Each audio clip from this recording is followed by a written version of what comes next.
reason why I think you're here. Yes. If I had to deduce it, Oh, good. and I will put you at the top of the agenda. Is that That's fair? fair. That way we Fair. can get out of I here. get out of here. All right?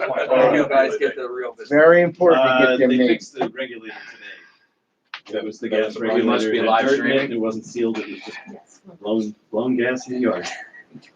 And Dave, and we're still on mute, aren't we? Thank God it's gas. Are we on, or is it open now? It's propane Okay, or house so we're heat. live right now. Before I forget, you got my text Why about the couldn't it be fire nitrous? department Yeah, flag for Something I tomorrow. could appreciate and Just throw enjoy. it down tomorrow night, chief, have somebody do it, and then Yes. Thursday Yes, morning, sir. run it back up. So, Got it in the house, all right. foundation. Okay, all right, well, without further ado, let's stand for the pledge, please. I pledge allegiance to the flag of the United States of America and to the republic for which it stands, one nation, under God, indivisible, with liberty and justice for all. All right. So I'm gonna advise everybody, most people have been here before, but we are live and live streaming this. It'll go to our YouTube page. You can access it on our Facebook page or on our YouTube channel. And you can watch it live, or you can go back and watch it after the fact. It'll be loaded up there, but keep in mind, anything you say is gonna get picked up by those two mics. Dave, both those mics are on, correct? Can you slide one up this way? I got no problem with my voice, but that voice is down here. Yeah. So you just sit that down there. Okay. So without further ado, this is our first return to a normal schedule of work session followed by a business meeting. Tonight is a work session. Business meeting will be next Monday, the 16th. I will be out of district. The deputy mayor will be running that meeting, but we'll have resolutions and we'll be prepared for that. Tonight, we just got to work through some things, but it's not going to be too long of a meeting. The board just came out of executive session. Purpose of the executive session was to interview 2 police candidates, applicants for part-time position. The part-time positions in the village are hard to staff because if you get somebody young and they want to work and then they're offered a full-time position somewhere, they want to go get a full-time position, which is understandable. So, and then you have some retirees or people taking a position closer to their home. So we had 2 candidates that we interviewed, and the board will make a decision on those. And if we are to hire them, that will be conducted at the next week's Monday business meeting. Okay. For tonight, before we do anything regarding monthly reports, Superintendent Trainer is away at a district on a much needed vacation with his wife, and the code enforcement officer and the deputy code enforcement officer, both of them had conflicts and could not be here tonight, but I did speak with them, so we're good on that end. What I'd like to do to save Dr. Ross here having to wait till the end of all this is we're going to move up the last item under other business, since we have no resolutions for tonight, is related to electronic records. And John, really, I think I'm sorry, wait a minute. Am I in the wrong place? I'm sorry, it's in the middle, ethics form online. The issue we have is because we're still not yet a paperless community. And one of the things that Barbara, our records management clerk, who started out as an intern, but has now become our records management clerk, has been really good at doing is making sure that we're shredding and getting rid of paperwork that we don't need. There's stuff that you can get rid of. There's things that you can't. We have records in ledgers from the late 1800s that are done with a quill and ink pen that we have stored in the safe or stored in our climate controlled records room. But as far as managing all that, it is literally a full-time job. And she also goes through and pulls things up and decides what can be digitized and what cannot. One of the things that we're looking to do is go to all digital for the things that we're allowed to digitize, and we're going to do that afterwards. But this came up where the ethics form, which each of us fill out, basically you give, I live at such and such address, I own property in Barbados and 2 homes in Aruba and another home in Tuscany, the Amalfi Coast. You fill that out every year so that John and his crew can take a look at it and make sure that as public officials, elected officials, that there are no issues of corruption or chicanery or the like. We've always had, by village code, it had to be kept on paper. It literally says that. And I think what we're looking to do, and John, correct me if I'm wrong, is we're looking to make this easier for our folks to be able to fill them out. Because it's not just the elected officials, it's also Employees. all employees. Now that's Police everybody, department, fire. right? Everybody except for like a seasonal hire. If Right, somebody, right. okay, except for that, everybody has to fill this out, and we normally do it on a piece of paper. It's literally a front and back. It's 2 pages, and you're done with it. The issue is we are going to have to, and our attorney is looking at this, we are going to have to pass a resolution to say that the village board can do this online. It doesn't have to have a paper copy for this. Right. Did I- Exactly. Yeah, no, that's perfect. We just thought that having it on, send out an email, you just open the email, fill it out there, hit submit, boom, it goes to Gene's, Google account, basically. Gene, sorry. Doris. Excuse me. Old habits. Yep. Goes to Doris's Google account, and I think it would be again more efficient. It would save paper. All this stuff would not go on paper at all until it had to be printed, if it had to be printed at all. And And the argument that somebody may have, and I don't sense this as a problem, but the argument somebody might have, and they say, well, I don't want to put that information down, my social security number or my, but if you're doing it on a piece of paper and you're handing it to be reviewed anyway, Right. you're still sharing that with the 3 members of the ethics committee. there's very little on there that couldn't be gotten from a Google search. Got it. Yeah. It's all public. It's all public record. Is social security number on there? I know there's no thing with social security. Not social security number, so but your address, your, address, email, job title, phone. any account holdings. Nothing like that. Property Village ownership, department you work, real estate holdings, as the mayor mentioned, and your employer, your spouse's employer. And that's basically That's it. it. There's nothing, I think that anybody couldn't find, as I said, online. Would anything like would that also, John, would that remain foilable? You could, in other words, you could create a, digital, file for it, or you could print it out and file it if you want. But I don't know if that would be subject to FOIL personal information. Like if somebody was to FOIL and say, I want to FOIL the ethics form that was filled out by trustee Brain. I Could don't be in know a if that's lawsuit. subject to FOIL. Would be, Jim? In a lawsuit, it would be, wouldn't it? If Um, we were getting sued. that's a very, very good question. conflict of interest. Yeah. I would say that some of it could be disclosed. It's not like your name, your address, who you work for. Some of But it, maybe you I could don't think- redact the addresses Yeah, and things that's what I'm like that. saying. Yeah. It's not, I mean, it's, But law But says it's out there. it's all searchable. Yeah. My question is just, so it's a Google form that we're talking about, Google form. and then it would I come in did and we can, A sample of it, I send it to everybody. I don't know sorry. if you- I'm sure I do have it, sorry. my The links apologies. you can just, yes. it's a Google But I form. understand the basic technology there. Yeah. Oh, here it is.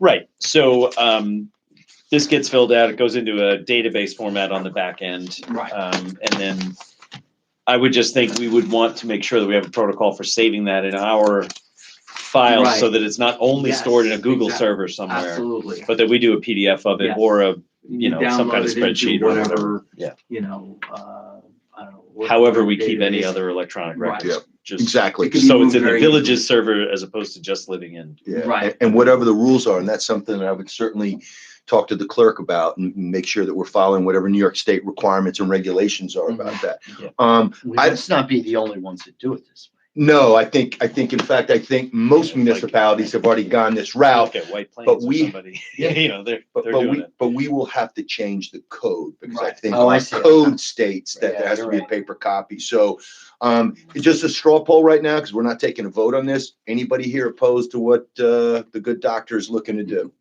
No objection. Okay, I don't think so. So, all right, so we just have to double check with our attorneys. I'll talk to Doris tomorrow and I'll make sure that we get that on the calendar for September 16th, next Monday, to have the resolution available to say that that's what we're gonna do. Terrific. See how easy Great. that was? That was very easy. You're welcome to stick around, sir. Well, I'll let you guys. All do the right. important stuff. Get out while the getting's good. Yeah, Thank you for being here, though. All right. Thank you. Thank you very much. Appreciate it. Thank you very everybody. much. Oh, come on. The Jets don't come on till 9, right? 8:15? Have a good night. Thank you. 8:15. All right, well, don't slow me down, Dave. Don't slow me down. All right, so let's go to department reports. So I want to highlight the excellent work that I see going on right now in our treasurer's office. I think Megan, since she was appointed last month to be the village treasurer, working with our deputy village treasurer, Paula Howard, have the two of them have really kind of gotten into a synergy, if you will. We did order some small furniture for the treasurer's office. So the room where the treasurer back in days gone by used to actually sit right outside of where the safe is. That's where Megan does her work, her treasure work during the day. I would say if I had to guess right now, she probably puts 2 to 3 hours a day in on that, in working with Paula on learning all the treasurer duties, focusing on forecasting as we move into budget season. Look, the town is in that right now because they're on the calendar year. We have a fiscal year that's different. So our budget has to be in place by February 1st. The town's has to be in place by January 1st. So they're working on that now. Megan is also spending time at Gene Mahoney's house. Gene has been gracious enough for Megan to travel. We purchased a laptop for the treasurer's office so that instead of unplugging a PC and putting that in the back of a car and driving to Gene's house, yes, we did that. We have a laptop now that we're going to try this out in the treasurer's office, see if this works. We may get another one for the clerk's office so that if there is remote work from home or somebody has childcare issues or something like that, none of this stuff really, yes, some payroll stuff would have some sensitivity and confidentiality stuff, but none of this is not top secret stuff. It's not, it's not national security stuff, but it's stuff that can be worked on and they can travel with the laptop. So good stuff there. I'd like to thank Gene Mahoney, as like I said, who's graciously again helped us out. Paula and Megan are doing a great job, and I will keep the board. I promise to give you updates every month on how that's working. So you can see the reconciliation of the monthly bank statements here. I'm not going to read all these numbers out. You can obviously read them from the dais next Monday, and if there's any adjustments, they will handle it then. So obviously we don't have the night class interest as of yet for the month. And you see the reference down at the bottom to the ongoing training that is going on. Next week, Doris is going up to Lake George to the clerks/treasurers conference. I've asked Megan to go as well, since it's difficult for both of them to be away at the same time. They're going to split the week. So Doris will go for the first part. Megan will go for the second part. I'm sorry, reverse that. Megan will go for the first part and then come back. Doris will go for the second part. It was very heavy in looking at the agenda on treasurer classes, and I thought it would be good and helpful for Megan to take part in that. She will also be taking the test for the notary public. She'll also be taking the notary public exam, because since Gene retired, we've only had one notary public. And when people come in to get something notarized, it's when Doris is out at lunch. It always happens. So to cover that, we're going to have two. And so Megan's been working on that. She'll take that test on Wednesday and then come back the following week. Okay, so that is the treasurer's report.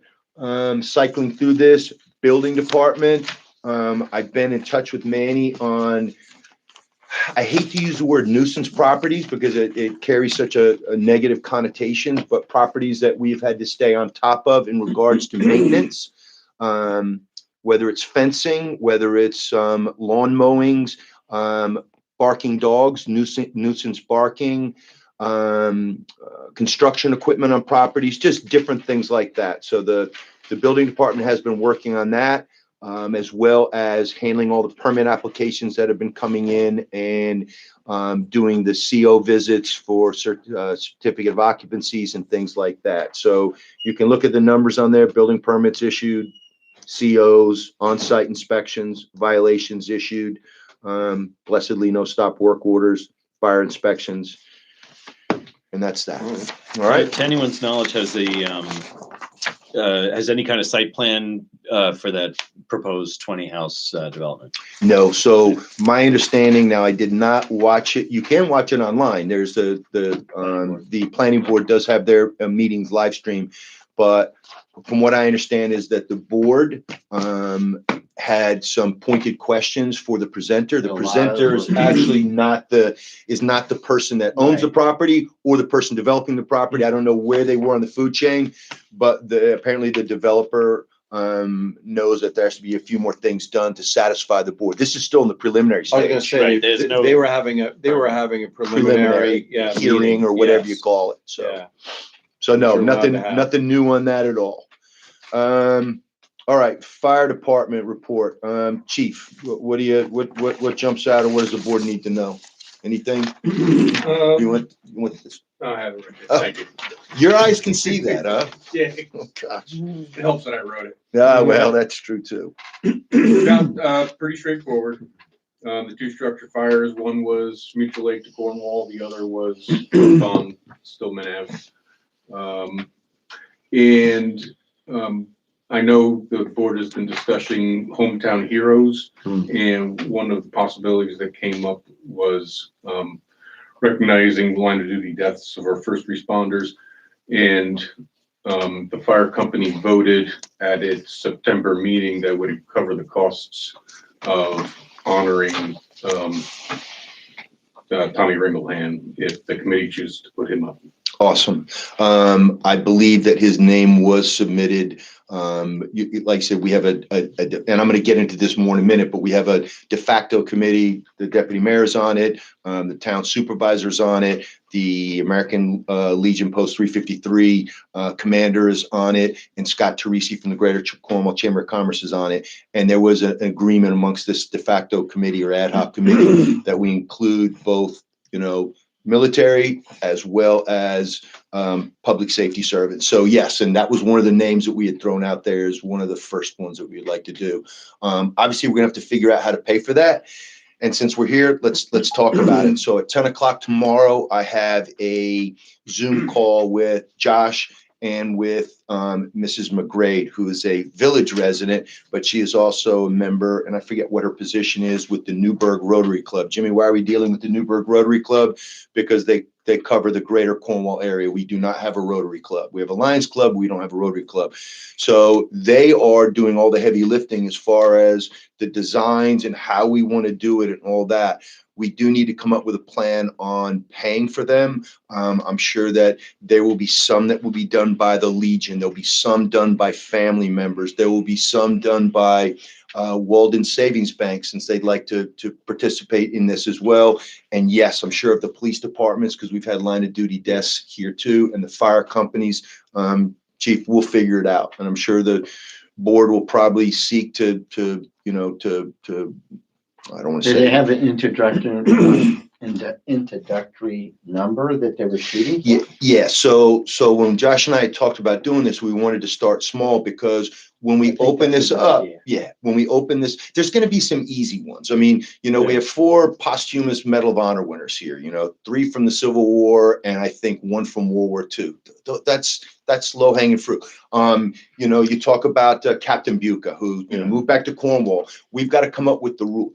Ken Cashman has been floated out there, a man that never lived in Cornwall and yet is so quintessentially Cornwall and is a service veteran from the Vietnam War era. Tommy Ringlehan was one. Police officer. Police officer that died, had a heart attack. They called him Jump, right? Digidio. The town, Ken Cumple. Yeah. Ken Cumple, who died in 9/11, was a Cornwall guy. So these are all the kind of names we're floating out there for the first group. What's the Right. first group? Well, you have to do them in batches of 15. So we're going to start with 15, and our plan is to put the first 15 out by Veterans Day. I invited this morning, Congressman Ryan was here to tour the EMS building on 1 Clinton Street, met with Josh and I, and we walked him over to the 9/11 monument at Shedane Circle for Ken Cumple. And after we reflected on it and talked about 9/11 stories and did a little observance there, because he has to be down in DC on Wednesday because Congress, incredibly, is in session on 9/11, which, he's got to be there for that. What we talked about was potentially inviting him back for the unveiling of this on Veterans Day. So our goal is to get these up. Where are you going to put them? Well, the town has already found 17 poles, I think, along the Main Street corridor that are suitable for the electric lights, doing the holiday lights, and for the banners. Now, they're not going to use every one of those poles. And it's difficult if we do the holiday lights, which again, I'm getting ahead of myself. We do the holiday lights, you can't do the Hometown Heroes banner on the same one as the holiday lights. Yeah. So we've got to figure out what there. So luckily, Buffy Elliott, who's volunteers for everything, who's working with Lori Beth, our intrepid trustee, and they walked the central business district in the village to identify poles where the drops could go in for holiday lights. And what we're thinking on the holiday lights is this. Obviously, we can't do religious symbols. We all get that, right? Because everybody has different things. We wanted something secular. But then also we thought about if we use things like candy canes or sleighs or wreaths, they'd have to come down after the holidays. Whereas if we put these up, say, at the end of November, and we wanted them to be up on the poles in January and February during the gloom period, we used to call it West Point, January and February, the dark, cold months, maybe it's easier just to go with snowflakes, lit snowflakes, which again, no one, well, I say this with caution, no one should be offended by snowflakes. What about other snowflakes? No one should be offended by snowflakes, and it's something that we could leave up past So And they do Christmas look and nice. Hanukkah. They Climb look the poles, super clean nice. these up. I'm gonna climb the poles. Okay. Is the So- town also doing snowflakes? The town is doing snowflakes. So do we have the same snowflakes or we have different snowflakes? Well, and that's where we look at it with colors. Like, I don't know if they're doing, Colors? red, green, blue, or just That's your doing white wheel- lights. That's your wheelhouse. Yeah. So, I all right. had- So I anyway, had Chief, that. I got off track there, but to your point, yes, that would be what we would say is, for the first group, we're going to try to raise money for it. And then as we go forward and come up with a policy to expand the project, to other telephone poles and allow family members to say, hey, I had a great grandfather who fought in World War I and he lived in Cornwall and I'd like to do that. Okay, it's going to cost you $200, which is, I think, around what the banners cost. And the banners will go up. Jim, what were the dates we were looking at? We were looking at Memorial Day until Labor Day, correct? Yes, but then some, we wanted, we hadn't, Or Memorial Day to Veterans Day. yeah, or even a shorter time period. So the largest time period would be Memorial Day to Veterans Day. Memorial Day to Veterans, which makes sense because this year the village and the town are doing separate tree lightings. The town supervisor and I and our boards had tried desperately to do as many things together as possible. We realized the last couple of years, it is difficult to have the tree lighting in one place and then expect people to get in their cars or walk and go to the other place. We've always had them on different weekends. I know the town now has a events committee, like we have a special events committee. They have an events committee and they're looking at it. Our special events committee, which is made up of the special events committee, which was started by Mike Trainer and Dominic Cordisco, and the Cornwall Youth Committee, which also services the town as well, not just the village. But they have asked the village board if we can do our tree lighting a week sooner, not the first weekend in December, but November 30th. So that's when I would like to unveil the snowflakes, to unveil the lights and have those things up. So that's our target date right now, that when we do our tree lighting, we throw the switch and the flakes go up. So. Just in, I don't know if we have Hometown Heroes. Yeah. I think you had. Yeah, So yeah. are we covering it later again? I had a pitch to make, which was Let's do it now. Yeah, We're already in it, so let's do it now. as we rightfully honor all the people that we're hoping to honor. I think we also have a pretty rich arts and literary tradition here. And I wonder if we can broaden the scope of it and have, in addition to a Hometown Hero style banner, maybe a Hometown History style banner, something like that. And, off the top of my head, people like Edward Payson Rowe and Nathaniel Parker Willis and Harriet J. Terry, all have contributions to those kind of education, arts, literature, things like that. I think it would be a nice compliment. A wonderful idea. You also have things like Shop Small for the Greater Cornwall Chamber of Commerce. We want to get them engaged and involved. We want a little bit of seed money from them as well. And let's say on one of those Shop Small days or for Fall Festival or something, and they wanted to put up some signage, you have to be careful because, where do you draw the line? And then it becomes, well, if you did this, then what about this? And if you did, and I get it, Well, I like the idea and I like the historical aspect of that. And I think the way that Pete Korpeski, who's American Legion commander, had said, because he is the highway superintendent for Greenwich, Connecticut. And he said, yeah, they put them up at different times and they take those down and put different ones up and they get cleaned. They're wiped down and cleaned. They get rolled up. They go into a box and they're put away until the next Memorial Day for the hometown heroes. And then they put up something different. And then at Christmas time, they put up different ones. So he's been on me about this program for 3 years now to do it. And I'm glad I'm finally doing this at Good the idea. tail end. They look But the nice. bottom line is, I think that this is a program that will grow, but we got to get it started. Yeah. So, Oh, and I have one more thing Yeah. about the criteria.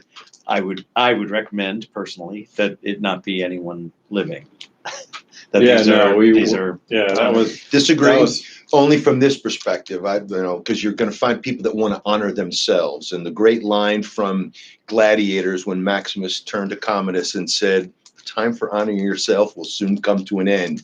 I see what you're saying, but what about somebody who was a POW in the Korean War, like Ray Mellon? yeah, Ray He's Mellon. alive, but he's in his 90s. Is that somebody that should have one? I believe so. But if you make the rule that it has to be somebody that lived in Cornwall, then you have to break it for Mr. Cashman. So I think that it has to be a clause, but you assemble a committee that goes, yeah, that's a little different. But I hear your anyway, point. that's just I my, hear your point. And there won't be many exceptions. No, I don't think No. there'll be a lot of No. exceptions either, but I do know that we have them to that Well, that's point. fine. All right. thanks. All right, anything else on Hometown Heroes? So I will keep you in the loop. Tomorrow is a very critical meeting as we're moving this thing forward. And my job is to reach out to Mr. Wincoop from Walden Savings Bank because they did want to participate in this and helping on this.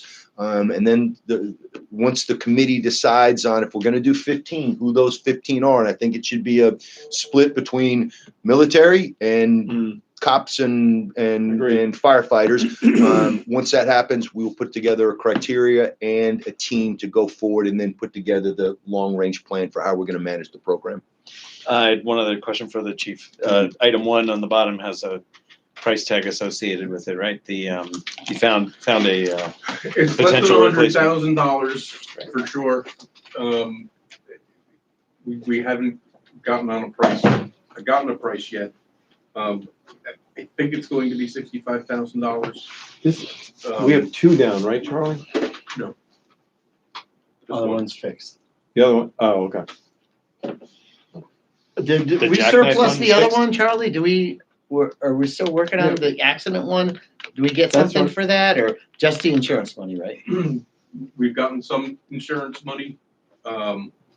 They wrote a check for $223,000, which is quite a bit south of the $600,000 that was the agreed upon price. We do need to get back to them. I went out to Quality last weekend with Eugene Conley. We got the truck started. Motor fired right up, sounded beautiful. It will not pump. Mm. When we try to put it into pump gear, it stalls out. It does not do that when we put it into gear while it's still in road. So there's nothing in their appraisal for repairing the pump. So we need to figure out what that would cost. So those are monies that the village would be entitled to recoup. Yeah, I think Rick Giampolo wants to come in and talk to me about that. So I'll get that scheduled, Chief. And I know that that's one of the topics he wanted to address. But there's only one vehicle out of service. It's the one that was crashed, right? Hey, Chief, was it a couple weekends ago, the house fire that was up on Stillman? What was the resolution on that? Is that house uninhabitable now? Has the family been able to move back in or? That's a Manny question. That night it was not inhabitable. We turned the power off to the building. Got it. There's smoke and residue in there that you don't want your family exposed to. So you got to get somebody like Sir Floro in there to clean up. Investigation, any determinant of what caused it? The county fire investigator came in. We haven't gotten a final report from him yet. Got it. There's some stuff that they wanted to test. Okay. as of that night, we were still guessing. Got it. And that was just, as far as response vehicles that were there that night, I mean, it was, the street was lit up that night. But obviously it was you guys, obviously it was Hudson Highland, Engine 1, Orange County Sheriff's Office was there, the state police were there, obviously our local police responded. Anybody else, any other mutual aid or anybody else show up? To the scene, New Windsor came with a FAST team. Okay, FAST is a rapid intervention team in case anything happens to firefighters. They're dedicated to rescuing firefighters. wow. So any structure fire, we call it FAST. Where are they working out of now? Was this the Vales Gate guys? Yep. Where are they working out of now that the structure's going up, but They isn't the old built building another- down? built No, they another built a one. new one next to it. Oh, Like in the gotcha. back. And they also have another location out. in Okay. Windsor, too. Okay. All right. Any other questions for the chief? Chief, anything else on here that you think the board should know? Nope, sorry to send it sideways like that, though. No, that's No, all right, because we we checked actually off things. shoot up some stuff we needed to. All right, Chief Dixon, you're up. What does the board need to know, or what do you want to highlight? I'm just happy to announce with the 2 grants awards that we got, within the last 2 weeks, we had all new computers put in each marked unit. Excellent. And we also had the Wiki card scan / live scan computerized fingerprinting system installed as well. So we're good to go. We don't have to go to the town anymore and piggyback on their system. Awesome. It saves the officers from having to transport the prisoner down there to do the processing. Very good. Excellent. Anything else? Any questions for the chief from board members? Okay. All right, Chief, thank you. Mr. Halverson, or Mr. Jet. Yeah. What do you got? Very vanilla. Yeah, I was gonna say, we don't have numbers on a lot of these things, so, When the work session's early in the month and we have to put the report in the end last week, yeah, none of that stuff's available. I got you. Big one down at the bottom, cleanup week. Yeah. Right. Full pickup is set for October 21st. All right, you're going to the Public Works School, which is the 20th through the 23rd. Anybody going with you? I probably, but I didn't want to commit because he's not in at this time. He's out on surgery, so. Got it. Talking about our leader, Wayne. Okay. Any other questions you're available tomorrow morning at 9 o'clock to go to Miss Calabretta's house with me, right? Yep. Since Isn't there another thing tomorrow as well? I have Hometown Heroes meeting and I have a CSEA, negotiation with the I thought we had deputy mayor. something at the yacht club. No, that's Thursday. That's Thursday? That is Okay. Thursday. You're safe. In fact, all right, see, now you're getting me off track here. but I wanna That's show the not on board- purpose. No, I know, but remind me to come back to that. Let me show the board. So the board has seen across the street, where the owner of Painters, Jocelyn Calabretta, lives. Very generous. She's selling the big white house. She lives in the house next to it. So in front of the big white house, you may have seen the big sleigh that she has there with the gifts on it that she puts out front, and she has a train that's in holiday colors that she is donating that to the village. It would probably swallow up the front of Village Hall. It's very cool. You could put some lights on it. Again, it's secular, but very, very cool and a very expensive piece of decoration. My thought is we always have, we don't put them there, we're sanction it, but we always have a creche and we always have a menorah at the bandstand, and they are in the front, which is where they should go. And they've been there since as long as I remember. And I'm sure some of these guys can probably say it's been there a long time. Thinking about maybe putting it on the side of the bandstand. We obviously don't have any cons other than the tree lighting. But remember last year, Ray Iannone and his daughter, Elizabeth Brewski, had put the 2 nutcrackers Yeah. in front of the bandstand. And then the other 2 big ones that went in front of the Storm King theater, maybe putting and I have to take a look at it and see what the sizing is. Maybe put it on the side, the River Avenue side, put some lights on it, put some wrapped up presents in the back or something, and a sign that says, "Do not climb on this, not a toy," because you know what'll happen, and do that. In the interim, like I said, it's been donated to us. Dave and I are going to go take a look at it tomorrow and then figure out how to get it down to and store it Donahue's? in. down to the Yeah, farm. That's We'll place. put it inside the barn, because there's no room down in the DPW building, and I'm sure he doesn't want it in front of his plows or his Where does sand she have trucks. it now?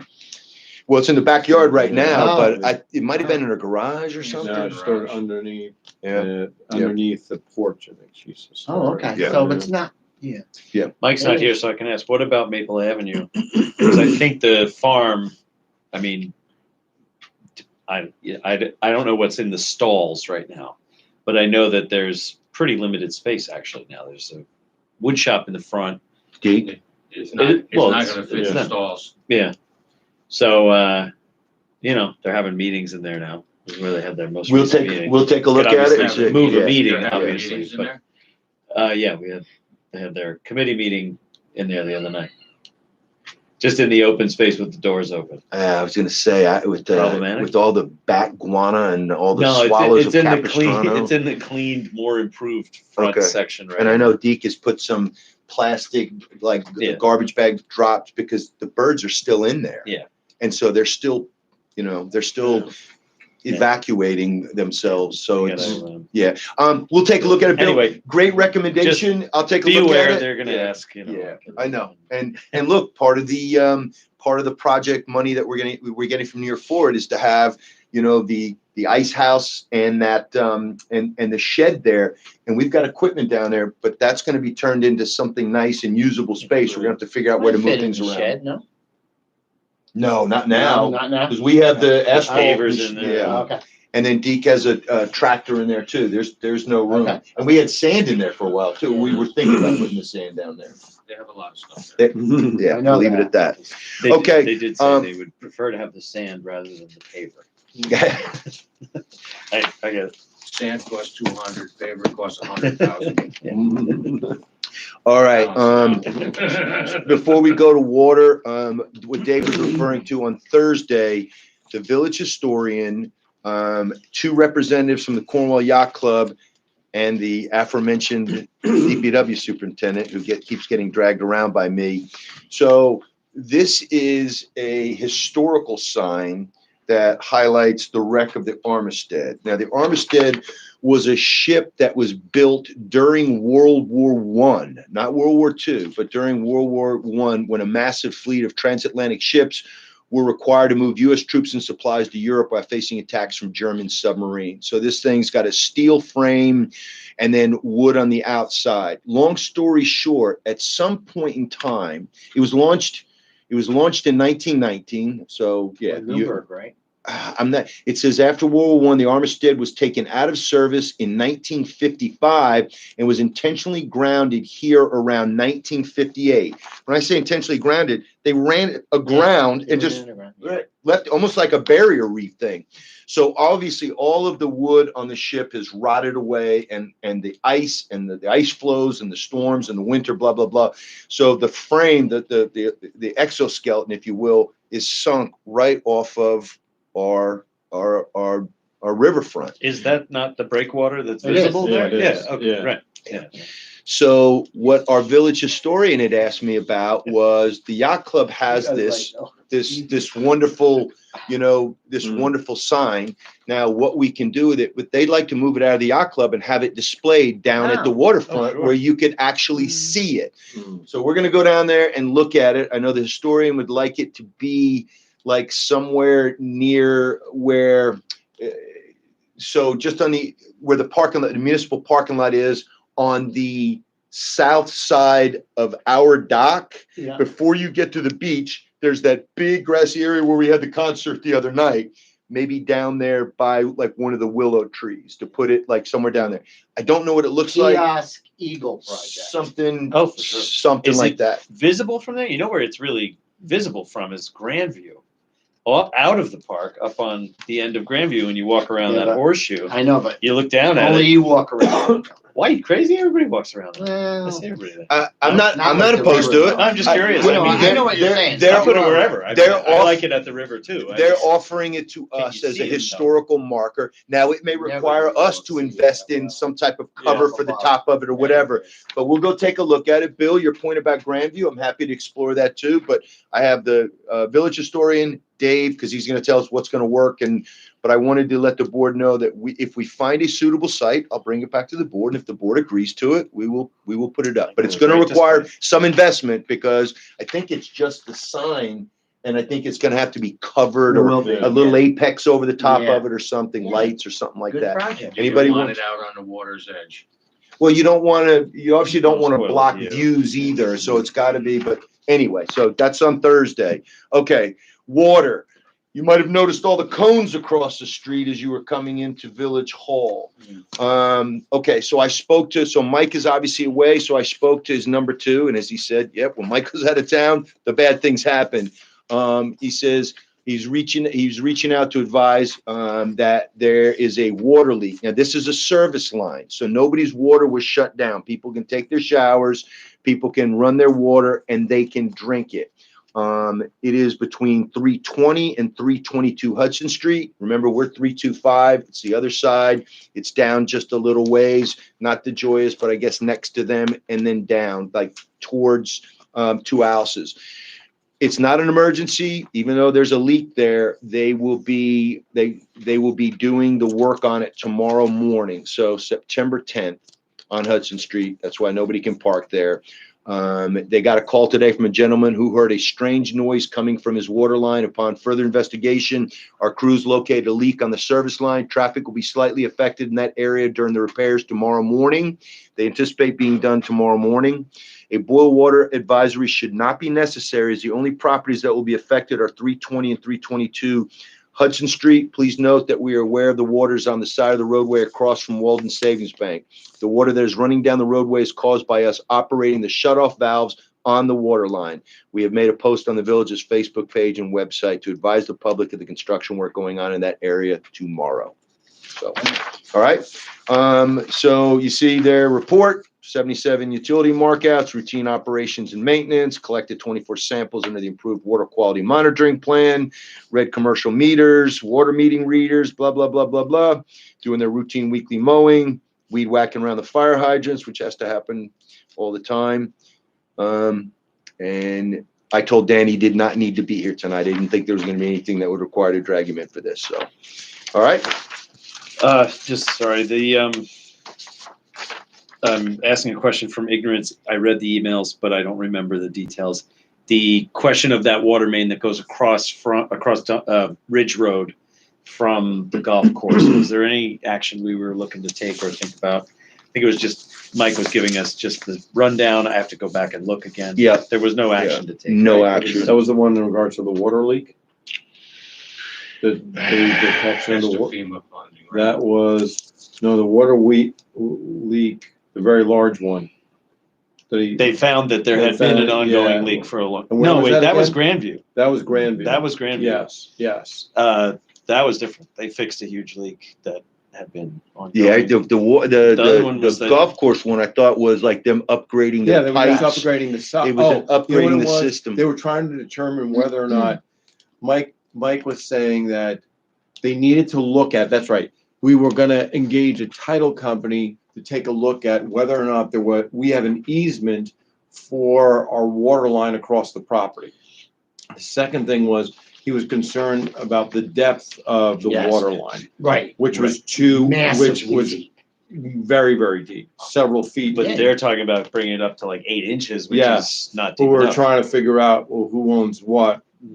Right. And that was the thing, he was asking us to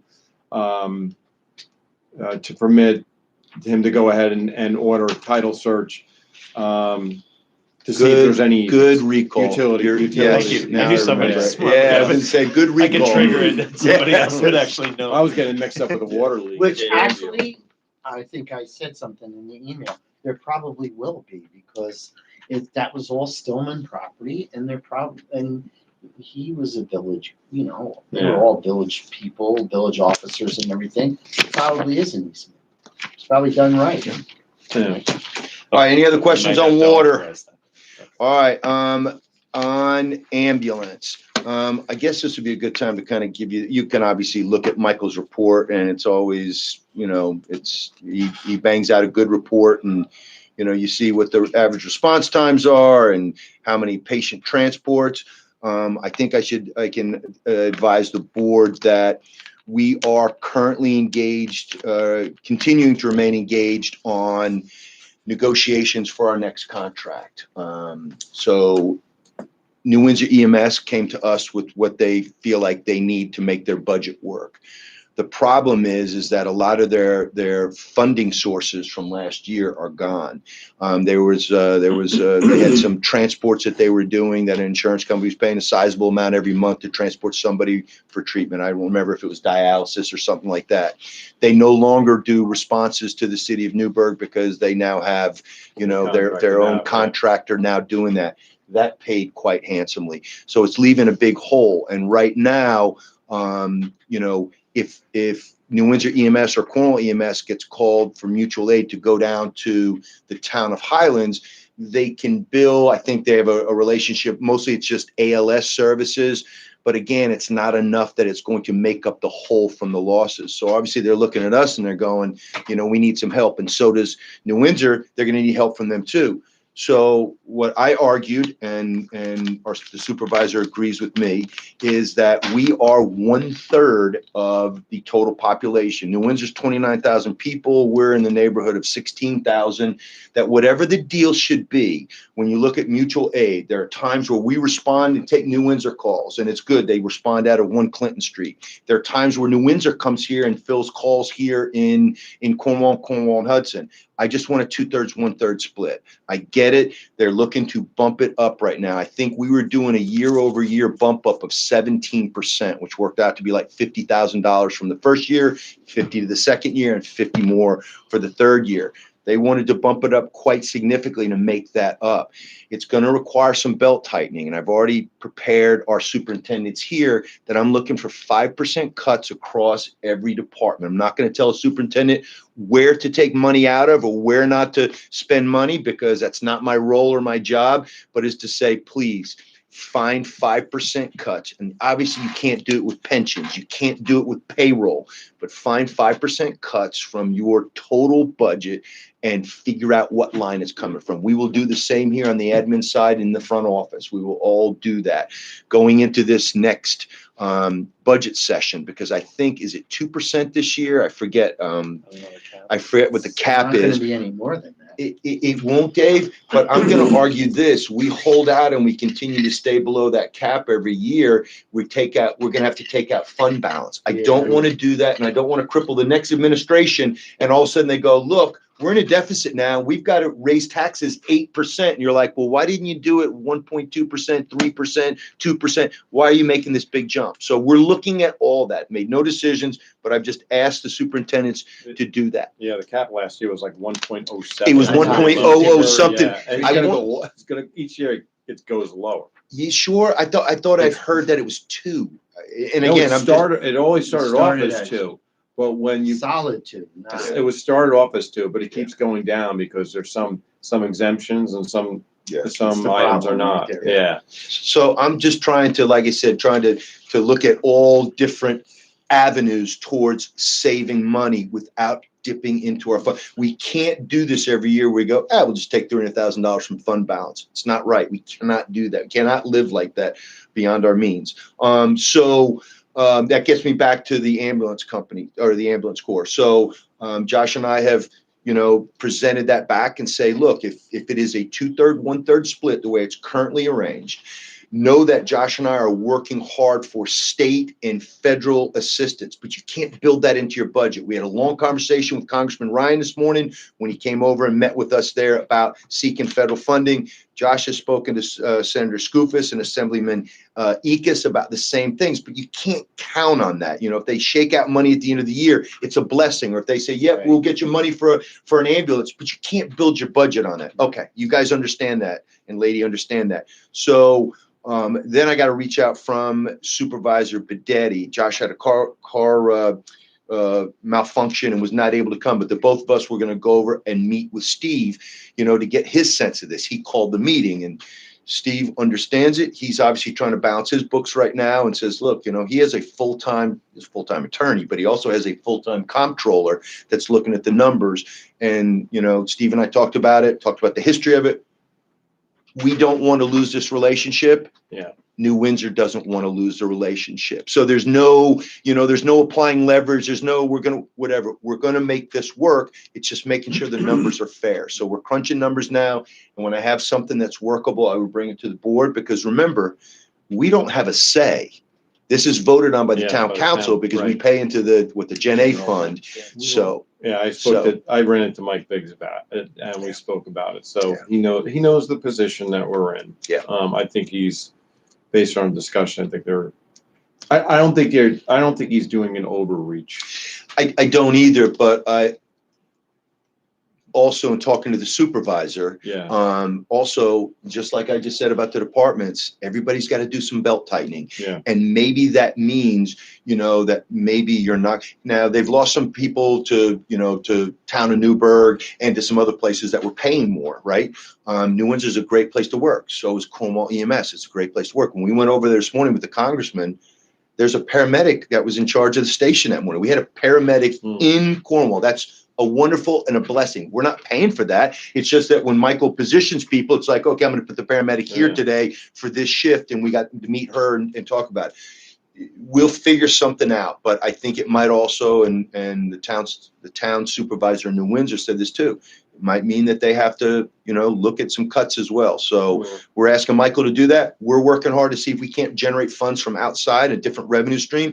And he's also looking too. Look, we want to be 1A. New Windsor's 1. We want to be 1A so that, we are, we are 1A. Everybody else beyond it becomes 2, 3, 4, 5, 6, 7, 8, 9 in line. And you see that people are getting their private services now, but they're also looking at regionalization, which, if Albany ever decides to make this an essential service, I think will then, I don't want to say compel the county, but it might be just the little boost that we need to the county to say, let's figure this out. Let's regionalize this thing. Let's make it a tax district. Let's do it, so.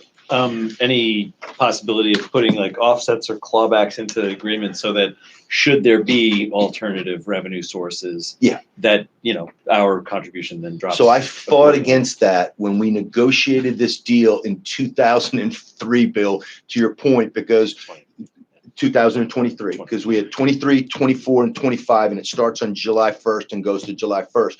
I fought against that because I'm the kind of guy that I want to know what I'm paying for. And Michael's argument was, look, my books are open and transparent, and there's nobody that keeps better books than he does. They're open and transparent. They've been audited. We have a comptroller. The state has looked at it, the whole 9 yards. If you're comfortable leaving it open-ended, where if we take a dive this month or we don't have the revenue coming in, then I get to adjust those numbers up. And I'm like, no, I'd rather have a fixed rate and say this. But to your point, it is something on the table. Mhm. It is something on the table because you're looking at the revenue loss that he had last year. He's either going to have to make some whacks to his personnel, or he's going to have to charge more for the services to keep the same level of service. Yeah. Maybe he doesn't need as many people, and that's I meant the other way around. If we're paying into it at a rate that's increased because of those extra costs, Yeah. and they suddenly get a windfall from the federal government or from, we have a new contract with a hospital, we're Yeah. going to do all the transport. then as he would argue, the books are open, and if that happened, yes, I'd be willing to do that. The other thing on some of these grants is it's a programmatic grant, and they're specific. Mhm. So it may not be able to go into the general fund. It may go for Yeah. just the purchase of AEDs or Yeah. just the purchase of a new bus, that kind of thing. Understood. So, all right, anything else on EMS? All right, well, since we jumped around a little bit, the Cornwall Yacht Club historic sign is obviously related to, and I want to give a shout out to the Yacht Club. I don't know if you've been down there. If you haven't, most of us have been down there since they put the new sign up, which looks Great. it's Very beautiful good, and yeah. it's aesthetically pleasing and really is a just it's nice. And then I think doing this with the Armistead will be a nice little thing that we do with the Yacht Club. They want to be there to help on this, and they think it does belong somewhere where it can be seen by other people. Bill, without further ado, where do we stand on the EV charging stations? Oh, what an exciting time. At long last, we've got 5 proposals in from, or bids in from providers of the service of installing electric vehicle charging stations. We've narrowed our focus more recently to just 2 locations, 2 plugs in each location, Perfect. one down at the bandstand and one down at Donahue Park. I talked with Superintendent Halverson about location for the one in Donahue Park. Now, when you say one, it's got 2 charges. Yeah, 2 Yeah. plugs. So Yeah, it gives us 4 total. exactly. Even though it's like 2 stanchions. Yep, correct. Okay. Yeah. And the idea would be, 2 cars at a time could use it. The power generally splits between the 2 cars, so you get a little bit slower charge. But the idea, again, I've gone over it a little bit, but the purpose of these is not to supplement, not to replace somebody's at-home charging for a resident who has got a way to charge their car at home, but it's for the visitor or for somebody who's down at one of our amenities from their home, maybe has a place to go later and just wants to top it off before they leave, or someone who's stopped over overnight, or they're having dinner in the village and they want to just plug in while they're there for a couple of hours, and then they can go on their onward journey wherever it is. Do we know what kind of usage, and this is a question I could ask Josh, but do we know what kind of usage they're getting?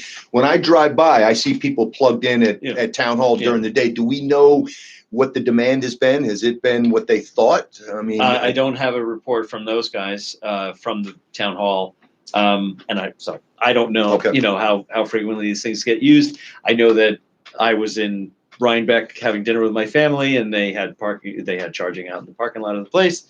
And I just, I had driven up there.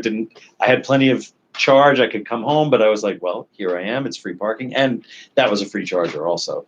But even when they're not free chargers, they're not terribly expensive, especially given that they're usually on a kilowatt hour basis. So in 2 hours, you're not getting a huge amount of charge. So you might be paying $1.50, $2, something like that. and there is a piece of this that would come to the village, correct? Oh, There's, yeah. and do we know, what that would be, what that What split the in industry range- standards are and things Yeah. like that. No, I Okay. don't have a number. We get to set what the rate is. We can understand what our kilowatt hour rate that we pay is, And then figure put a something premium above on that, top yeah. of it to, to make it a little bit more, to offset the cost of installation over time. Okay. I mean, the primary goal of this is to have it as an amenity for Right. people, locals and Help visitors people. or workers. So I've got I sent around to the board the quotes. This is the lowest one, I think, is why we have this one only, just because it's the lowest one. Our procurement policy requires that we select the lowest one unless there's a quality reason to choose another one.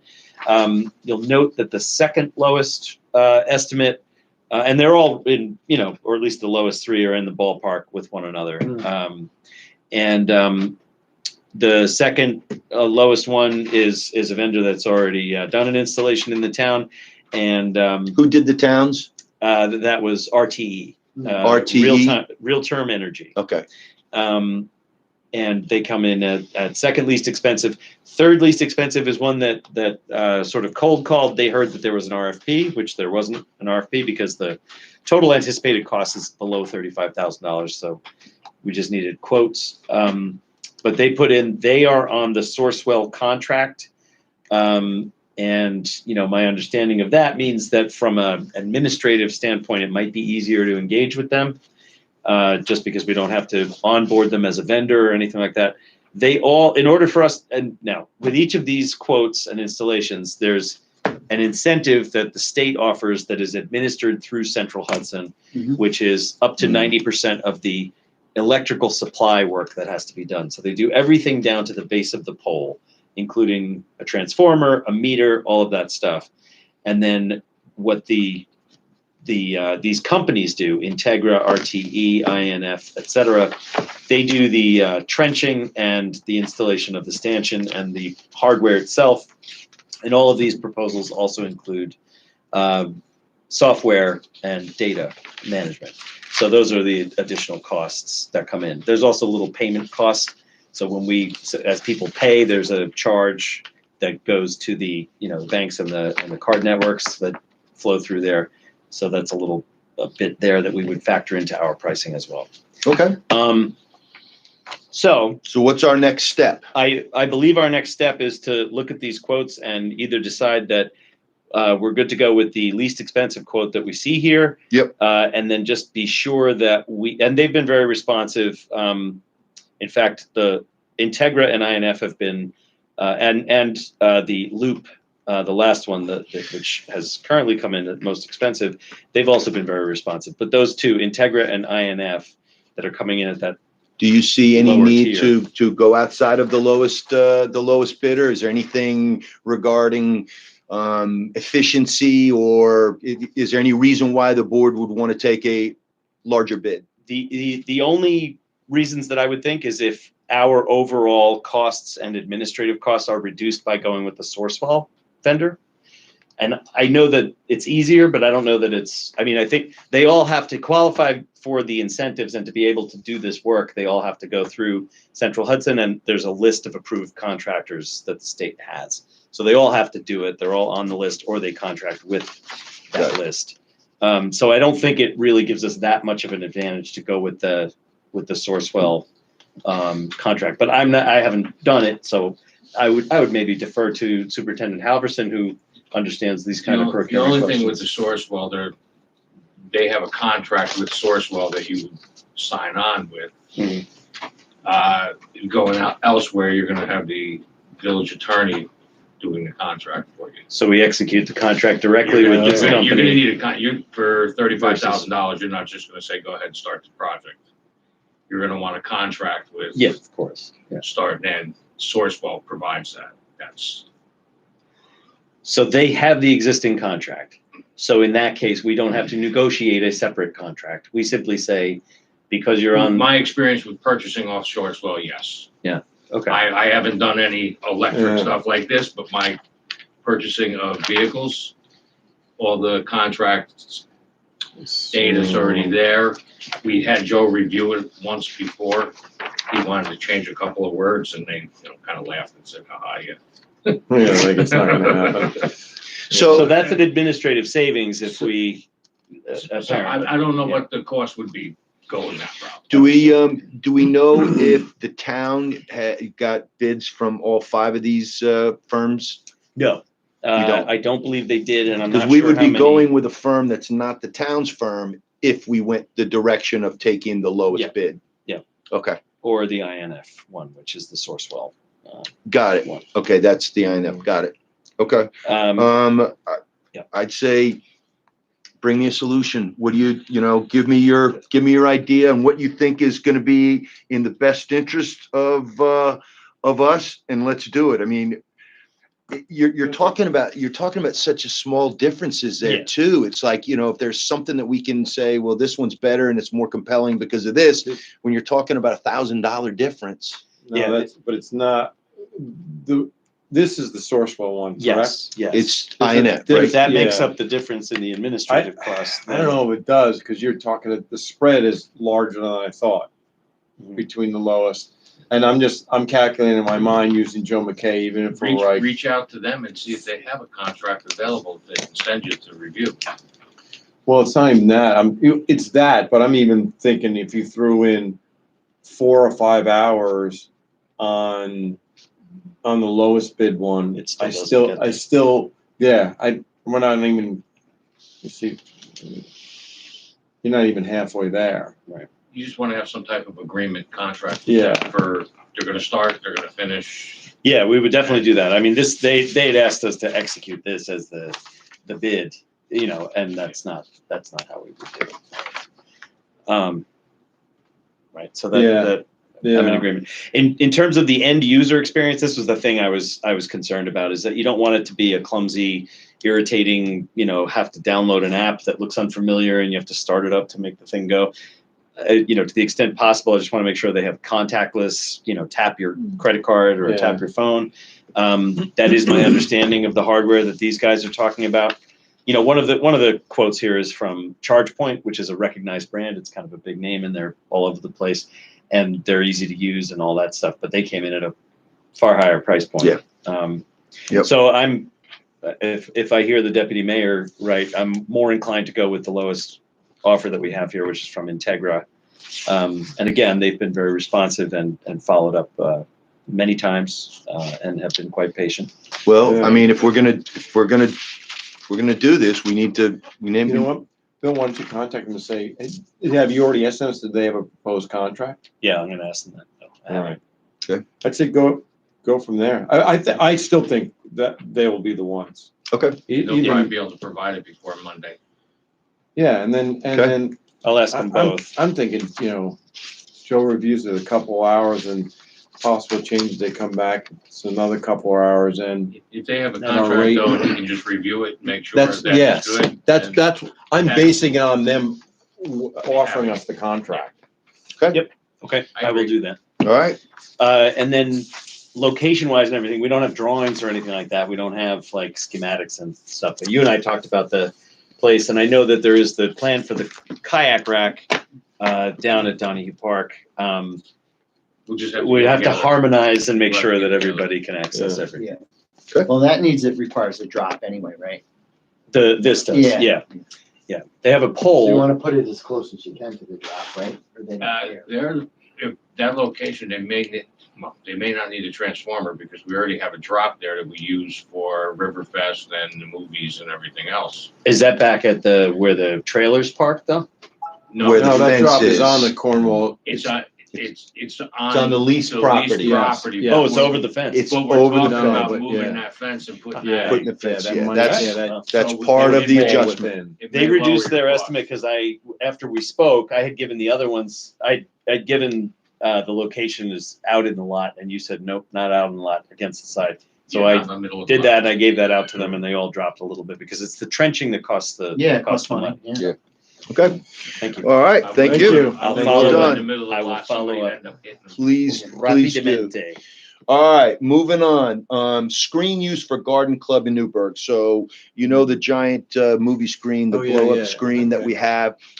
So I got to reach out from Dominic. Obviously, Mike Trainer and Dominic and Drew Quimby and Charlie Quinn and their younger folks from their families do a lot of the heavy lifting, literally and figuratively, and setting up for the movies on the Hudson and moving that the blow up screen.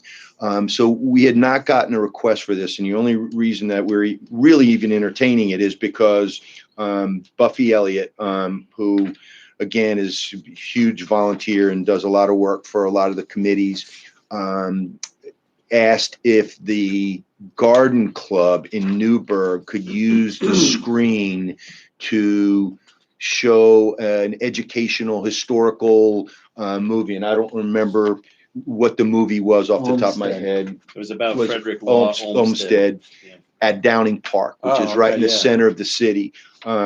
This would be at obviously no cost to the village, obviously other than loaning the equipment out. We would have our guys, so it'd be Dominic and Mike, that would be there to set it up and to make sure it's cared for. And it would be a loan to a neighboring community. I didn't see a reason to say no to it.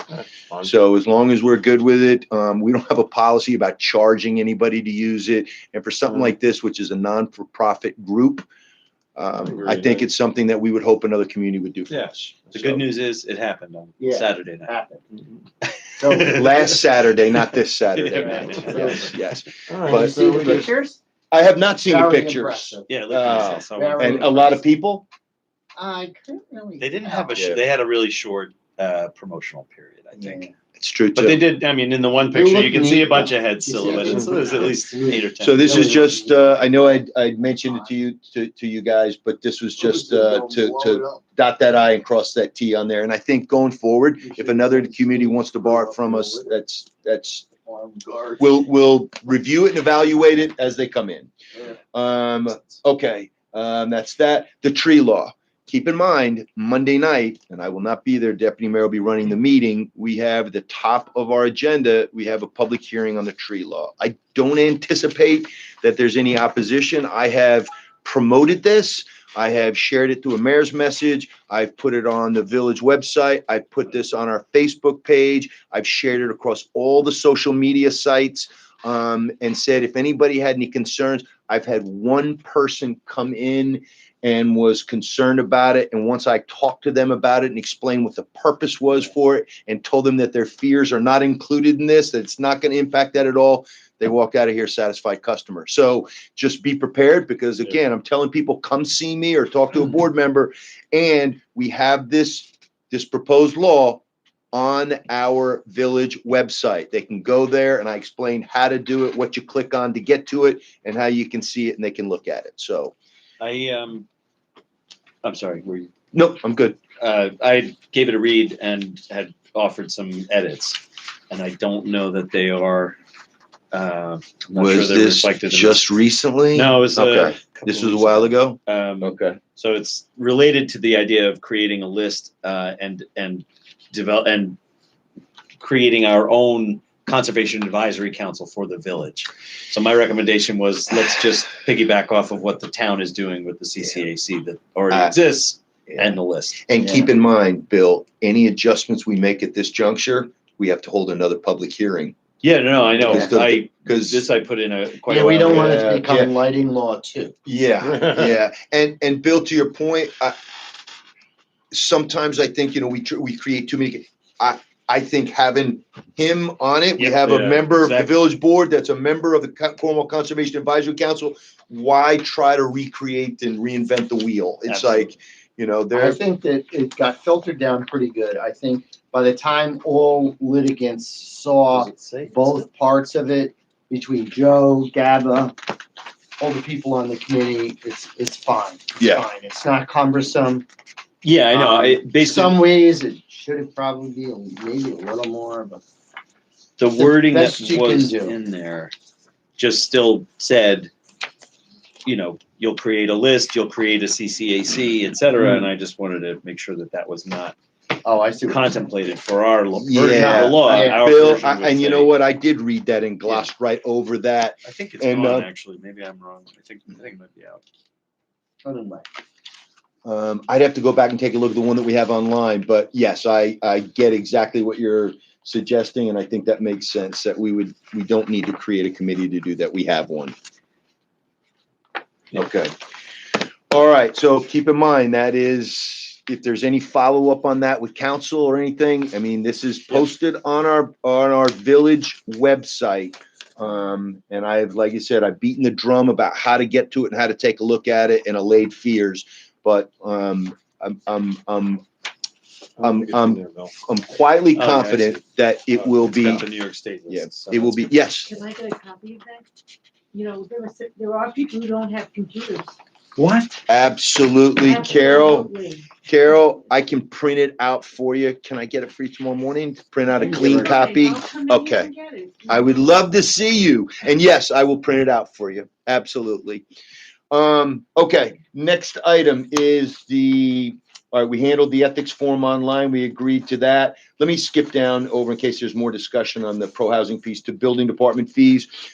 We have agreed to the fees, which will be a resolution to adjust the fee schedule. There was like 4 or 5 different things that the deputy mayor and the building inspector had gone over. I'd shared it with all of you. Nobody had any issues, complaints, or arguments about it or against it. Every one of them was a slight adjustment downward to bring it more in line with where the town is or where other, local Well, communities are. It was definitely over a dozen.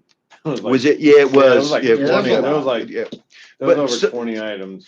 So no, it was It all needed good. to be Everything, done. everything was adjusted downward. Yeah. Kind of be more in line with the town. So that I'm going to ask Doris to put that on the agenda to pass that finally next Monday night. And then lastly, before we backtrack to the pro-housing community piece, is Doris had asked me about this. This is a resolution, I guess it's a template from the state, electronic records model resolution, which basically says resolved by us, the governing body here, the village board of Cornwall and Hudson.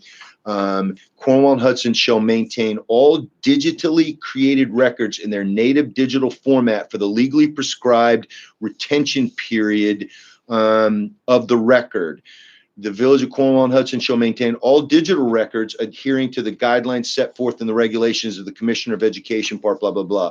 Copies of records in other formats, including paper, shall be deemed convenience copies and disposed of when no longer needed for reference or other administrative purposes. This is because I'm a paper guy. Doris is suggesting that we move to do this And Barbara has come in repeatedly and spoken to me about this as well, about digitization. Maybe I'm still clinging to the fact that I know, but I want backups. I still want paper backups. But are there a lot of things that it probably is redundant, or we don't need, or they're not critical to our operations here or to our history that we need to hang on to them? And we're not passing anything tonight. I'm just giving you what this looks like from the state. If we were elect to say, yeah, digital is going to be our first place for archiving things, and paper is only for convenience. I just reading this for the first time, my guess is that it only applies to digitally created records that are natively digital. So if you have something in paper, it Right. doesn't have to be digitized. It just means Right. keep the paper one in the paper Right. one. And it also says here, if I understand, the missing words would be digitally created. Copies of digitally created records in other formats, including paper, are convenience copies and disposed of. So you could still print out all your emails or whatever and Yes. have them as Yes, paper yes, and then yeah. throw them out. But Yeah, we it's keep not the record. restricting you from doing that, Right, but it's yeah. trying to move us. I mean, how many decades have we been moving toward a paperless society? And it's like, Yeah.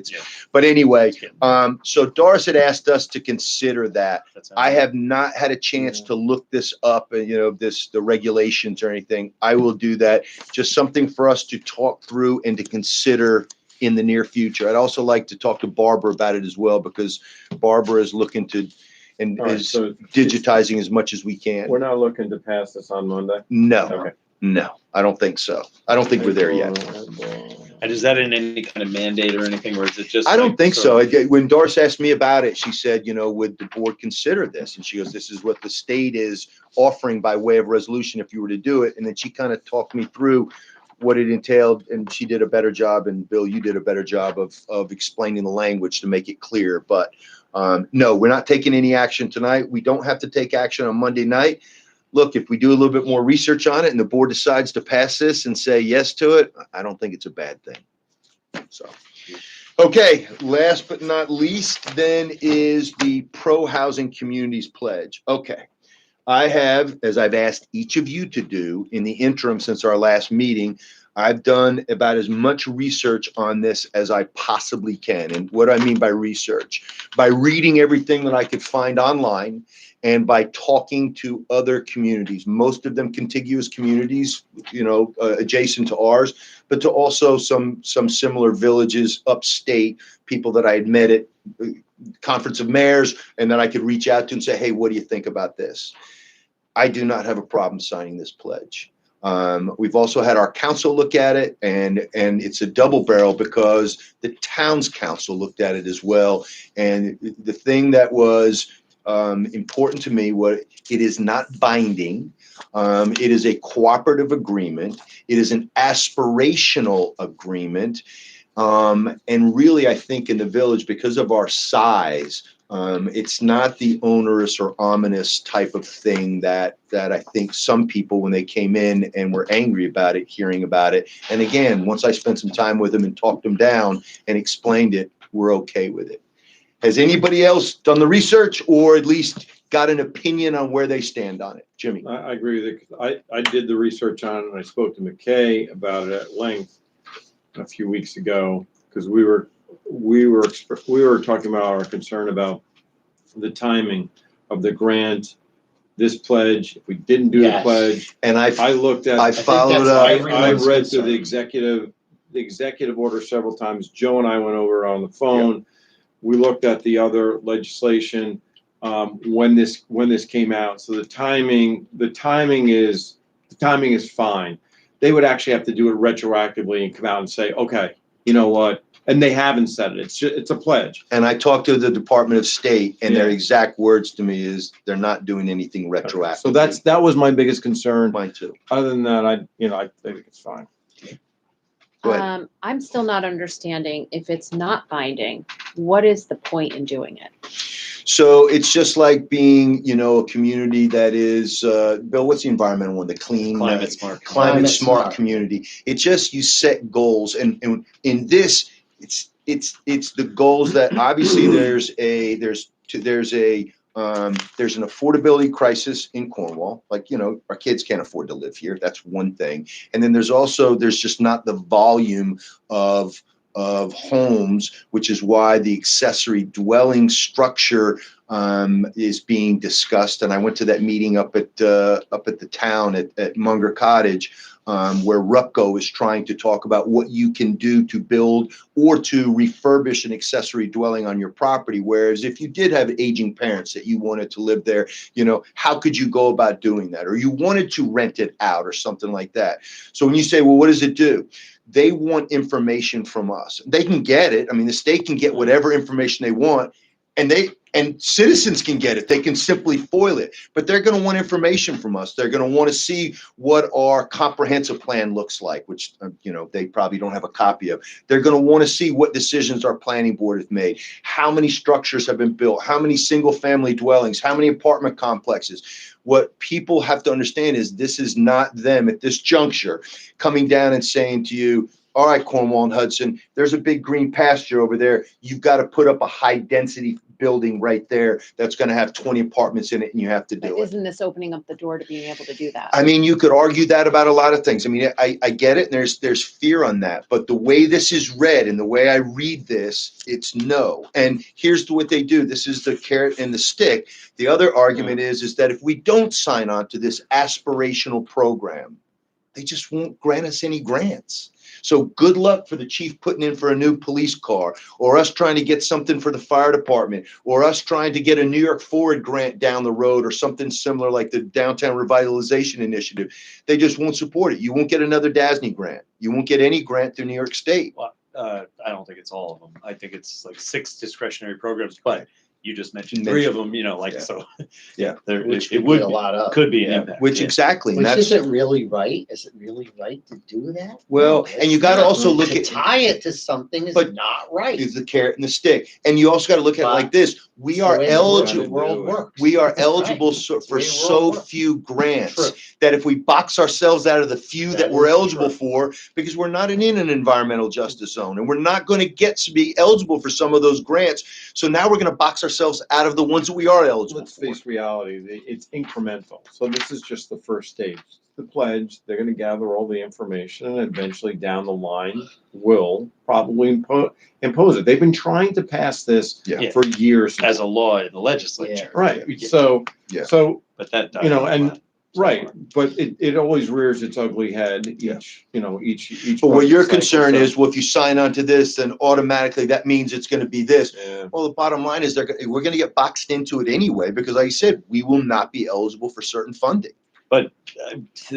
Our development pattern is governed by our zoning and our comprehensive Right. plan. But doesn't it then mean this- that they'll have some kind of control over what we decide? Not Not What's the now. point? Not Yeah, now. I Not understand now. not Not now. now, but that's Yeah, what but it's right. going to turn into. Not any more so than, I mean, they would have to pass a law in the legislature to do it. They could do that whether we sign on to this or not. They could. I mean, Well, they could Right. pass it, they could pass it in the budget, but the bottom line is 2 ways. One, they could pass it in the budget with an incentive. And, Right. giving municipalities more money if they do this one thing. The other thing they could do is they can just go right to the heart of things, and that's your local zoning. But it's local home rule.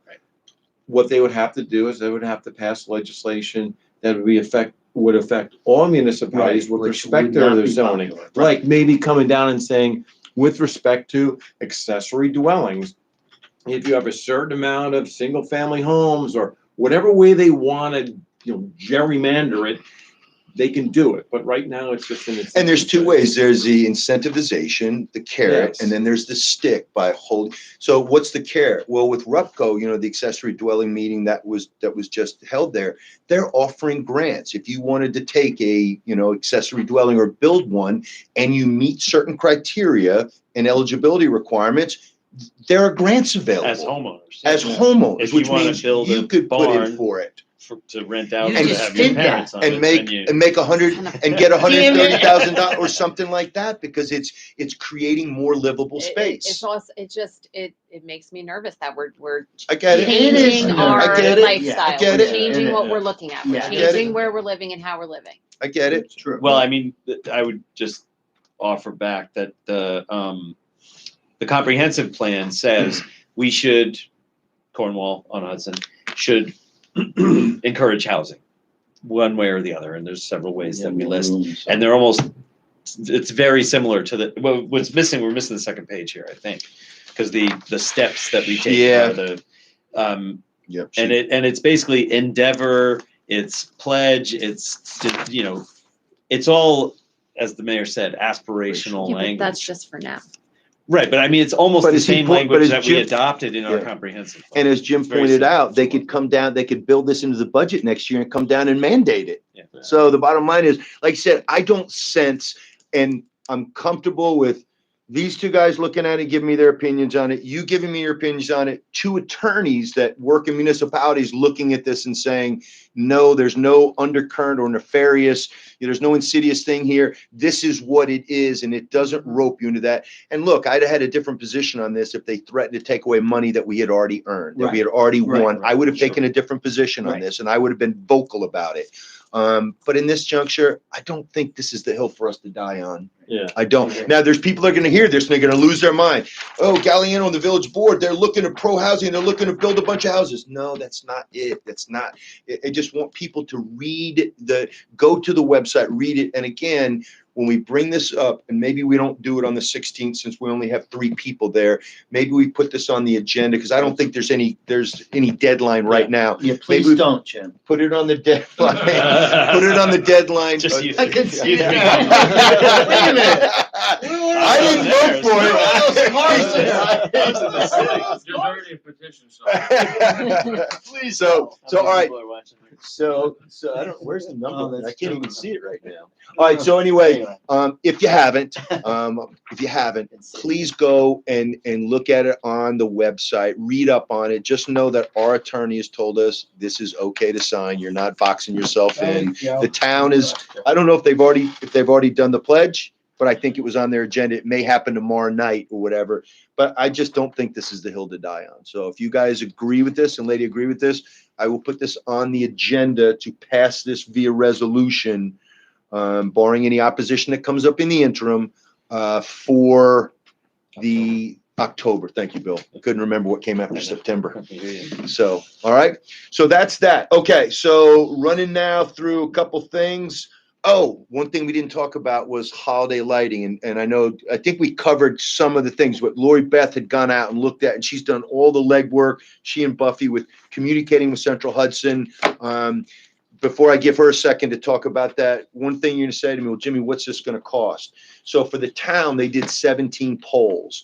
And it cost about $20,000 for the drops. Now I've got to be able to jump on RPC Electric or one of our local electric companies and try to get them to jump through the town's been working on this for 18 months. I've been working on this for 3 weeks, and I want the rollout to happen at the same time. So we're moving at record speed. How much did it cost them? 17? Wait a minute. 20,000. It cost them $20,000 for 17 poles for the drops. I'm doing this off the top of my head. And then it was $6,000 for the lighted snowflakes that go on each of the poles with the mounting and the connection and all that. Total So for 17, 6,000. Yes. So it was 20 and 6. Josh told me and I have the bills for it. It was $26,000. We may not do 17 poles. I don't know if we can support 1,100 per pole. for the drops. Got Who it. does the drop? A contractor, Central Hudson? RPC did it. RPC did them in the town. He's gotta get the J numbers first off all the poles. That's what. He can go in the elevated position? Yeah, he's got somebody certified now. Okay. He did all the Okay. ones uptown. What am I? So I'm giving you. Did you just say somebody got all the numbers from the polls? No, I No, said J numbers. we have to have the numbers Good of all the news. poles, Mhm. and then they have to submit for a So J that's what- number, J number Which is the is work order work number. order from Uh, Central Hudson that for gets- each So pole. that's what I'm in the middle of doing. The J Once I numbers? get those, I When you can get them to to me. Can't say that. Well, they've switched from paper to an online Digital. system, yeah. yes. Did they pass And a it, resolution? I think I was on the phone for almost 2 hours because this is kind of one of the first times that they're using it. Mhm. So we're test dummies with Were this they nice to system. you? They were very nice. Yeah, they're good. Well, the They're very emails I've nice. read back and forth, they seem to We're all love you. friends now. Yeah. Good. I think I work there. Yeah. But there was kinks in the system. I think we have it figured out where I can start entering all the polls. And I have 22 polls. Now that starts from Hudson and Second, Hudson and Second. and then it goes all the way down to Village Pizza-ish. Okay. So So- Payson and Wood. So that's right. So that's 20. That's 22. And you're saying we are only able to put. We're not able to put lights and the flag It on the would same be, pole. it would be too difficult and too busy looking.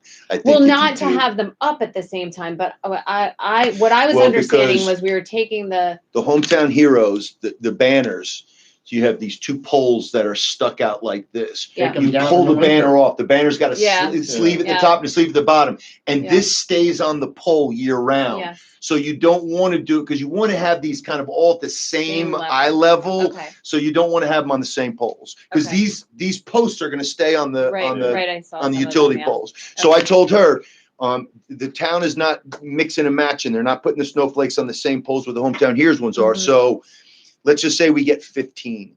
Now the town it's more dense, but it's a bigger central business district. What is that split if we do 15? And does the village take 5 and the town takes 10, or does the town take 8 and we take 7? Whatever it is.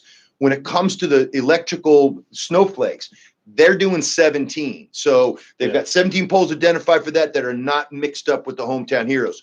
We have to figure that out too. I asked Lori Beth, I sent her out to do the job, and then she had to go back out and do it again because 3 times. I hadn't Just- told just so her you that know. I don't want It's they 3 can't times. be on the same poles. Yeah. So we have 22. We now need to figure out, so our How cost many? is going to be less than 26,000. We're not doing 17. Now you're probably asking me, well, how are we going to pay for this? We have a budget line that the village treasurer and deputy village treasurer has found for, Dave, is it community enhancement or beautification or, There's, and we haven't Where spent was it, any the money in it. recreation one? consultant line. We Except for have, the we, planner, the 20,000 that we. well, we have not done that in 2 years. We budgeted for a, Consultant planner.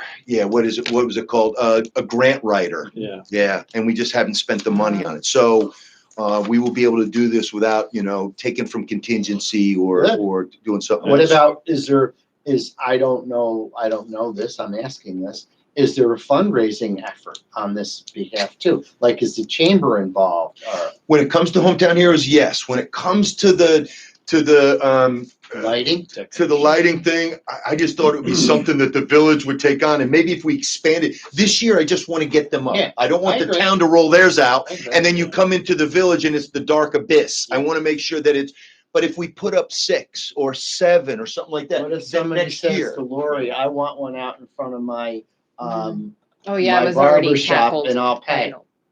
And then that's something that the next village board will grapple with.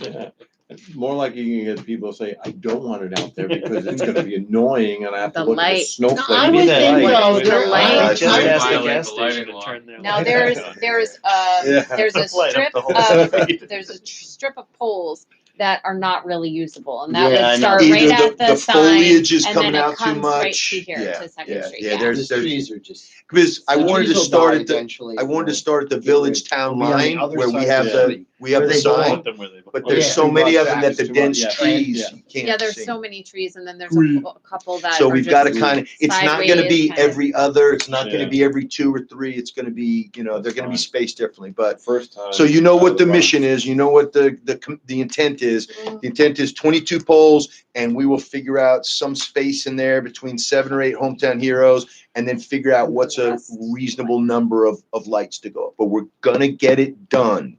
So November 11th, I want hometown heroes banners up. November 30th, the switch gets thrown, and those snowflakes better light up, Lori Beth, Oh my or you're gonna lord. have problem in your next campaign. All right, now, I think that's covering everything. Okay. Okay, so let me just give you the FYI. Dave, how are the Jets doing? 3-0. Losing. Oh, okay. All right, September 10th, 6, which is tomorrow, Fire Commission is meeting in the boardroom? This one Okay. it says. Yeah, I don't know why this is. It's my understanding that all meetings are in the boardroom now, not this room. Yeah, so you don't Yeah, have but to come she, in here. yeah, okay, they're in it's in the boardroom, yeah, so that needed to be boardroom, I'm sorry. All right, September 11th, 6 o'clock, Hudson Highland Engine is sponsoring the 9/11 observances, which will be at the traffic circle like it is every year. I don't know how they're gonna do it with the construction up there, I don't, They're moving, they're moving. So we're also having some children sing, okay? and, It's gonna be like on their apron where their trucks are? they're just gonna move everything. out. Over there, Oh, because, yeah. because you could not fit people there, That's you what know, they with were the saying. construction You stuff. mean the county's gonna move equipment out of the way? No, No, we're Or you gonna mean move no. the the ceremony. ceremony? will shift Ceremony's around? moving. Okay. Yeah. I thought, yeah. that would be Okay, big- so big that's, lift. Wednesday. Then September 16th, 7 o'clock, village board meeting. Again, I show Kane, Carnwright, Paleota available for that meeting. You will have a quorum as long as one of you does not come down with COVID. September 17th, which is the day after that, so it'll be next Tuesday, a week from tomorrow, 7 PM, the village planning board will be meeting in the boardroom. October 5th, the Color Bash, sponsored by the Cornwall Youth Committee and Special Events Committee, working with them in concert, starts at 5 o'clock. I believe it starts at the farm, comes Yeah, to well, the, the event actually starts at 4:30. The race, or the run is at 5 o'clock. but it starts at the farm, comes through the village, Mhm. into the town, then backtracks and comes back through the town. Not that far, we come down from the farm to the gazebo, around the gazebo and back up to the farm. It's only about The a mile. gazebo. Down at the waterfront? No, No, no, No, no. that's the That's the- shelter. No, we go, It's the the bandstand. bandstand. I'm sorry. it is a gazebo. It I is know. not. Thank It's Call, you. no, do Thank this. you. Just call it a bandstand gazebo. the It's a bandstand. gazebo. Okay, gazebo, I'm just all right. saying. And then the movie is, we're replaying, since we didn't have it because of weather, we're doing Yeah. Barbie down there. Right after, yeah. Is that the pajama thing that Phyllis is talking Nope, about? that's different. Oh, that's on the September 20th, I believe. Okay, There's Yeah, the because Great we're Outdoors. We're playing with that Yes. It's a movie. fundraiser. yes, Yeah. fundraiser. Farm committee. Okay, October 14th is September 20th, yeah. Columbus Day. The office will be closed on that day, which is a Monday. And today, actually, I got a text from her, but we all know the lovely Phyllis Murphy, who is the director for the town rec department. And she said, I told her, Phyllis, put it in an email so I can let the board know. Hello, Mr. Mayor, the Donahue Farm Committee would like to have a small event on December 7th, 2024 at 3 PM at the farm property with Santa. Very simple, pictures with Santa. I couldn't think of a better, more picturesque place for the holiday pic, she says. We'll have the sleigh. She goes, That's no, what it's, she we have a When Choo are they choo doing it? December 7th, Dave. I've already secured the Santa. We should be done by 5 or 6 o'clock at the latest. So it'll be from 3 PM to 5 or 6 PM. The only refreshments will be hot chocolate and possible store-bought cookies. I will be present along with a few volunteers from the Donahue Committee to make sure this event runs smoothly. Thank you for your consideration. Does anybody have any opposition to that? Great idea. All right. Yeah, I think it's a nice. good idea. And I think next year she has plans to bring a corn festival as part of the harvest observances. That is true. And we will be using the farm property for that, but it will also be town and village working together on that. So They are doing all right. also, I will tell her you're good. We're good with approving that when the time comes. they're looking to do a dinner for the community garden participants to Oh. do sort of a harvest Will they dinner. be sitting in the asphalt spreader for Yeah. so I can- Will they be actually There's a sitting in sign that? by the paper that says, I'm gonna, encourages children to play on it. I'm gonna decorate. That's what you tell him. I'm gonna decorate it for the holiday season. Oh, God. Yes, because black is such a holiday color. It'll be so festive. Oh, with no, all we the have asphalt. lights on it. It'll be decorated for the Oh, holiday gosh. season. All right. Anything else? Any alibis? All right. Then I'm going to go around the table. I have nothing. Jim? Nothing. No, Dave? No, I'm First good. of all, Sorry. Bill? All good. Lori Beth? No. No alibis from any department heads? Then I'm going to make a motion to close the meeting. May I have a second? Second. All in favor? Aye. Dave, can you Should take we care make a of? motion to open it? No, we did, didn't we? No, You're supposed to remind me of I that. usually know.